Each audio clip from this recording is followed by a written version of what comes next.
حضرت ادریس علیہ السلام اور ملکل موت۔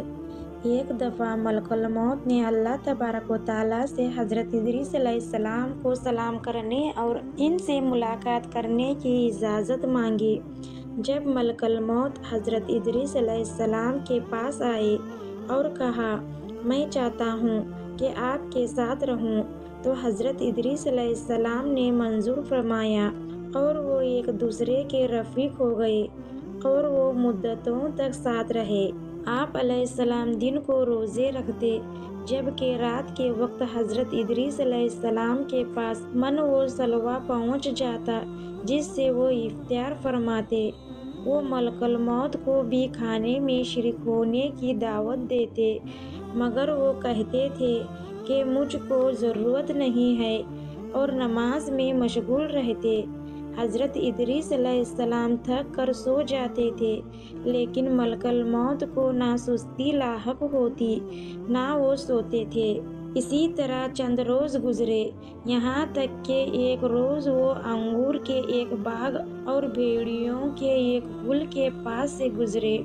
ملکل موت نے پوچھا، کیا آپ پسند کرتے ہیں کہ ہم بھیڑ کا ایک بچہ اس گل سے یا اس باغ سے انگور کے چند گچھے لے آؤ تاکہ آپ شام کو اسی سے افطار کر لیں؟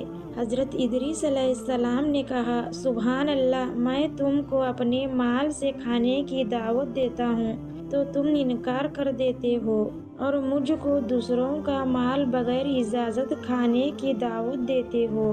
تم نے میری صحبت کا خوب حق ادا کیا ہے۔ بتاؤ تم کون ہو؟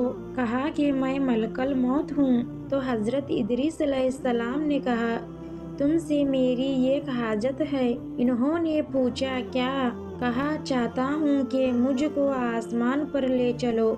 تو ملکل موت نے خدا سے اجازت لے کر ان کو اپنے پروں پر بٹھایا اور آسمان پر لے گئے۔ پھر حضرت ادریس علیہ السلام نے فرمایا کہ میری ایک دوسری حاجت بھی ہے۔ پوچھا، وہ کیا؟ فرمایا، میں نے سنا ہے کہ موت بھی سخت ہے، میں چاہتا ہوں کہ اس کا کچھ مزہ بھی چکھوں تاکہ سمجھوں کہ ویسے ہی ہے جیسا کہ میں نے سنا ہے۔ ملکل موت نے خدا سے اجازت لی۔ اجازت ملنے پر تھوڑی دیر کے لیے ان کی سانس پکڑ لی، پھر ہاتھ ہٹا لیا۔ پوچھا کہ موت کو کیسا پایا؟ فرمایا، بہت زیادہ شدید ہے، اس سے جیسا کہ میں نے سنا تھا۔ پھر فرمایا، ایک اور حاجت بھی ہے، مجھے جہنم کی آگ دکھا دو۔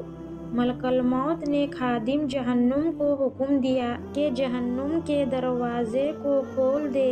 جب حضرت ادریس علیہ السلام نے دیکھا تو گشک کھا کر گر پڑے۔ جب ہوش آیا تو فرمایا، ایک اور حاجت ہے، یعنی بہشت دیکھنا چاہتا ہوں۔ ملکل موت نے بہشت کے خادم سے اجازت لی اور ادریس علیہ السلام بہشت میں داخل ہو گئے اور فرمایا، اے ملکل موت، اب میں یہاں سے باہر نہ آؤں گا، کیونکہ خدا نے فرمایا ہے کہ ہر نفس کو موت کا ذائقہ چکھنا ہے، اور میں نے چکھ لیا۔ فرمایا گیا کہ تم میں سے کوئی ایسا نہیں ہے جو جہنم کے پاس وارد نہ ہو، اور میں وارد ہو چکا۔ بہشت کے بارے میں فرمایا کہ اہل بہشت بہشت سے باہر نہیں جائیں گے، اور اسی طرح حضرت ادریس علیہ السلام جنت میں رہ گئے اور ابھی تک جنت میں ہی موجود ہیں۔ سبحان اللہ۔ دوستوں، اگر آپ کو یہ واقعہ اچھا لگا تو ہمارے چینل کو سبسکرائب کریں۔ ملتے ہیں اگلی ویڈیو میں، تب تک کہ خدا حافظ۔